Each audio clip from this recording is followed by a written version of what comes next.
So marami kayong madidinig na mga kwento, istorya patungkol sa Poland sa mga kababayan din na gumagawa ng videos. So hindi lamang ako ang gumagawa ng video dito sa Poland.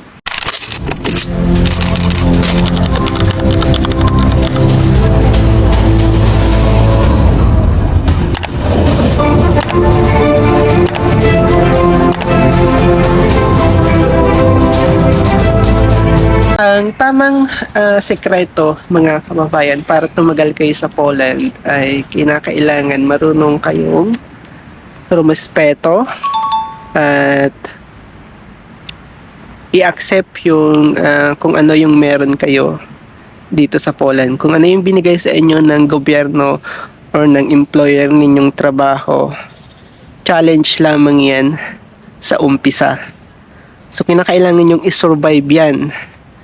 So huwag kayong mag-quit kaagad dahil pagsubok lamang yan. Yan yung tamang term mga kababayan. Kaya't kung kakarating mo pa lang dito sa Poland, isang tips ko sa inyo ito, isang tips ko sa iyo to kabayan, huwag na huwag kang susuko sa pagsubok pagdating mo dito sa Poland. I-enjoy nyo lamang dahil sinasabi ko sa inyo na marami kayong may experience dito sa Poland na hindi ninyo na-experience sa bansang pinanggalingan ninyo. Kung mga veterano kayo sa pag-abroad, kung galing kayo ng ibang part ng Middle East, ng Asia, or ng kahit na USA or Israel, pagdating nyo ng Poland, iba yung kultura dito. So, bagong pagsubok, bagong buhay, and syempre, bagong pag-asa. Kaya huwag kayong mawawalan ng pag-asa kung gusto nyong tumagal at ma-experience ang pag-travel sa iba't ibang countries ng European Union or Schengen countries. So, kinakailangan ninyong i-survive yung sinasabi ko sa inyong pagsubok. Once na dumating kayo sa Poland, syempre, sa unang linggo, sa unang buwan, ay masaya.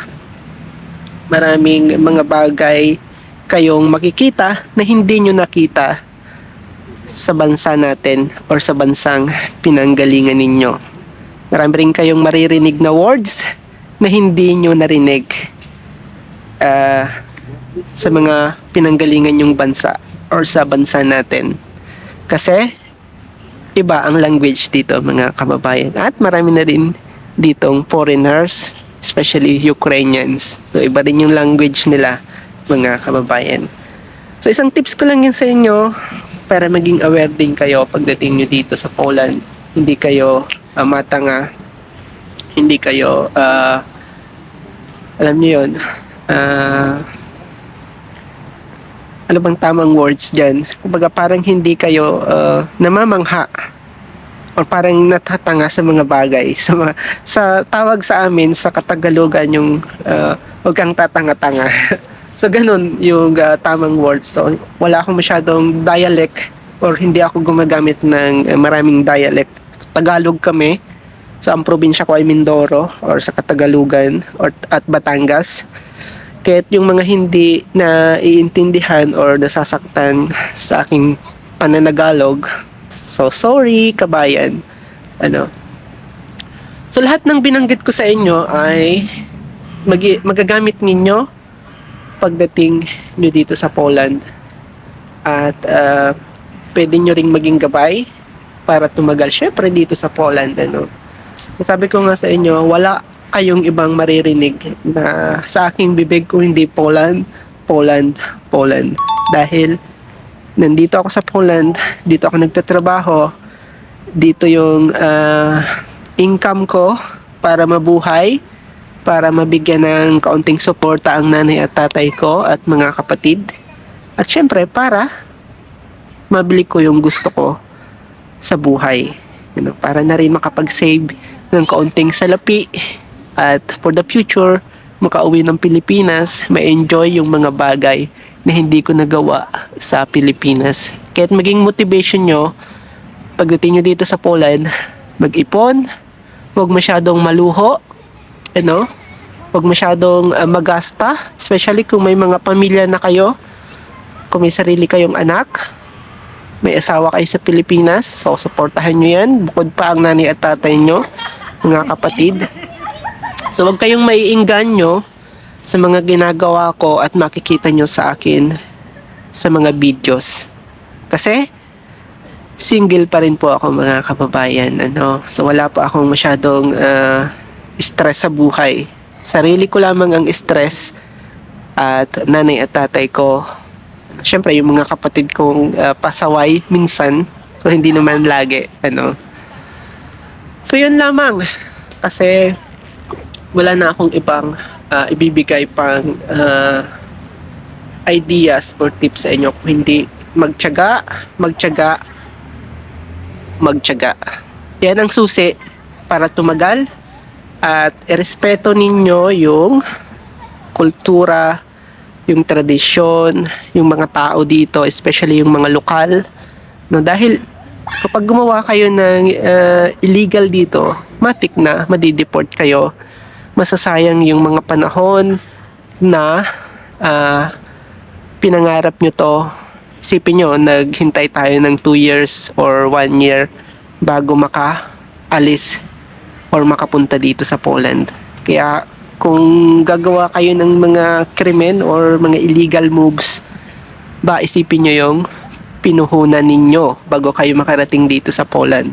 Hindi ganun kadali. Pagdating nyo dito, may mga challenging pa rin kayong kakaharapin. Siyempre, yung pakikisalamuhan nyo dito, hindi lamang sa mga kapwa nating Pilipino, siyempre yung local people dito, yung ibang lahi, yung mga European, yan yung challenging sa araw-araw nating pamumuhay, sa araw-araw nating pagkilos dito sa Poland. Although yung pagkain, marami ng Asian store dito kayong mapupuntahan at makakabili ng panlasang Pinoy, mga kababayan. Kaya kaunting tiyaga lang at mamamalayan ninyo after 1 year, after 2 years, nakasurvive na pala ako, hindi ko na pala kinakailangang sumuko, kinakailangan ko lang i-enjoy. Tama pala si Kabayang Adrian, tama pala yung mga binibigay niyang ideas at tips sa akin. So maiisip ninyo ako kapag nakarating na kayo dito sa Poland at nakastay kayo na for 2 years at na-survive ninyo yung sarili nyo after few years, few months dito sa Poland. So hindi ninyo kinakailangan mag-quit or umuwi agad or magpalipat-lipat ng maraming kumpanya para hanapin yung salitang miracle or yung salitang ano ba yung tamang words na sinasabi ng ating mga kapwa Pilipino, yung swerte. Huwag ninyong hanapin yung swerte kasi yung swerte ay para sa mga games lamang or para sa mga loto. Yung mga raffle ng mga loto o raffle sa mga bayan-bayan. Pero yung pagdating sa pagtatrabaho, ang tamang susi or ang tamang words talaga yung tiyaga at respeto. Walang iba. Respeto talaga at tiyaga ang kinakailangan ninyong i-survive para tumagal at makapag-stay at ma-enjoy ang European countries. So biruin ninyo, kapag nakatagal kayo, nagkaroon kayo ng temporary stay or permanent stay, makakapag-travel kayo ng Germany, makakapag-travel kayo ng Norway, Sweden, Denmark, Finland, UK, makakapag-travel kayo ng Spain, Paris, Slovakia, Slovenia, Lithuania, Luxembourg, marami pang iba. So dyan pa lang sa mga binanggit kong bansa na yan, mapifeel nyo na yan yung ginagawa ng mayayamang tao sa Pilipinas or mayamang tao sa buong mundo ang makapag-travel sa European continent or European countries or Schengen countries. Kaya huwag ninyong sayangin pagdating nyo dito sa Poland. So maging advantage lamang sa inyo yan na binigyan ko kayo ng tips at ideas, mga kababayan. Kaya't irespeto ninyo yung trabaho na meron kayo at yung kultura at mga tao dito. Siyempre yung religious din nila. Kung hindi man kayo Roman Catholic, so i-accept ninyo, irespeto ninyo kung ano man yung makita nyo sa kapaligiran or sa mga bayan or city na pinupuntahan nyo dito sa Poland. So, ang tamang gawin, irespeto ninyo. Tingnan, wag masyadong gumawa ng mga propaganda kasi bawal yan dito, mga kababayan. Sa social media, wag masyadong mag-post ng hindi kayo related. Kasi delikado rin, So, ilan lamang yan sa mga tips ko sa inyo, mga kababayan. So, sana ay magkaroon ng kaunting idea or magamit ninyo pagdating nyo dito sa Poland at may apply ninyo yung iba kong sinasabi. Huwag ninyong kalimutan yan dahil yan yung susi ko dito. Lagi kong pinapaalala sa inyo na mag-ingat din kayo sa mga recruiter, sa mga agent, siyempre sa mga taong nakakausap nyo online. Siyempre, lagi kayo mag-iingat. Lagi ninyong i-double check kung magkano talaga yung hinihingi nila. Kapag sobrang laki, check nyo sa online or mag-consult kayo sa mga experto rin kung tama pa ba yung binigay ng pera na ganun kalaking halaga. Kasi may issue na merong mga recruiters ulitin yung talaga. So, nandito daw mo sa Poland. Kaya pinag-ingat ko. Lagi kong pinapaalala mo sa mga double check ninyo yung mga agency ninyo o yung agent ninyo kung sino na nila. Nagpo-focus ako sa aking YouTube channel sa pagbibigay ng mga reaction base sa aking experience dito sa Poland.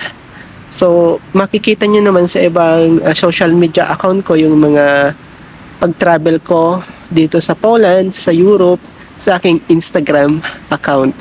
And may mapapanood din kayong mga short videos or reels sa aking Facebook account. Isa lamang ang pangalan ko, mga kababayan, Adrian Wagan. Kaya yung lahat ng social media account na yan, makakakuha kayo ng tips or ideas dyan. Siyempre patungkol sa Poland. So nagbibigay ako ng mga videos sa inyo patungkol sa mga salaries, sa mga batas dito sa Poland, sa mga experience ko dito sa Poland, at sa mga naging trabaho ko dito sa Poland, mga kababayan.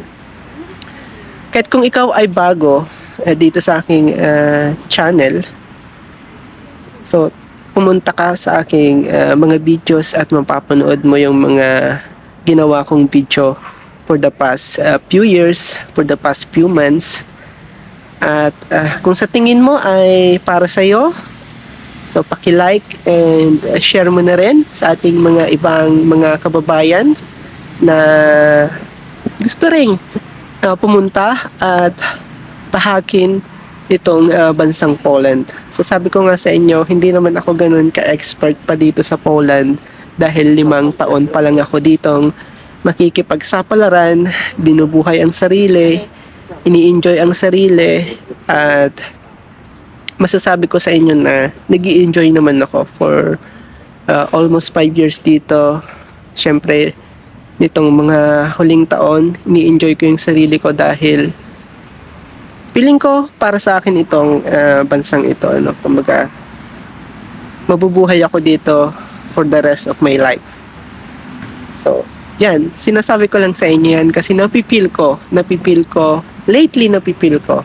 Pero nung nag-start ako 5 years ago, yung 1 year ko dito, malaki talaga yung adjustment in terms of body temperatures, in terms of culture, food, And syempre, yung pakikipagsalamuha ko sa mga lokal na mamamayan dito sa Poland.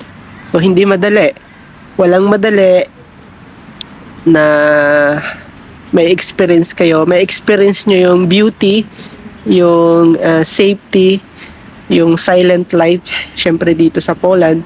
Pero yung buhay natin sa Pilipinas na meron kayo before, so hindi nyo kaagad pwedeng i-apply pagdating nyo dito, syempre sa Poland, dahil iba talaga yung kultura dito at iba rin yung paniniwala nila, at ang bansang ito ay belong din sa European Union, kaya malaki talaga yung pagkakaiba. Although may pagkakahawig kasi ang Poland ay Catholic, mostly 85% is Catholic ang mga tao dito. So madali kayong makaka-adapt sa mga simbahan kung kayo ay Catholic din, no? Pero kung ang religious nyo ay iba, syempre medyo mag-a-adjust din kayo dahil 85% nga ng population dito ay Roman Catholic, mga kababayan. So hopefully ay mapanood nyo pa yung iba kong mga videos na ginawa and ma-share din sa ating ibang mga kababayan. So once again, ako si Adrian ng Poland, syempre na nagbibigay sa inyo ng kaunting ideas, tips at kaalaman, syempre base sa experience ko dito sa Poland. Isa akong trabahador sa housekeeping department. So hotelier industry yung tinataha ko dito for 5 years. So nagpa-part-time din ako bilang waiter, nagki-cleaner ng Airbnb. Kaya yung topic na yan, yung mga work na yan, so pwede kayong magtanong, mag-iwan ng katanungan, syempre sa comment section ng video na to, para mabigyan ko kayo ng kasagutan, mga kababayan. At syempre maraming salamat syempre sa mga patuloy na sumusuporta at tumatangkilik sa aking YouTube channel. And hopefully ay magkita-kita tayo sa mga susunod kong video at live.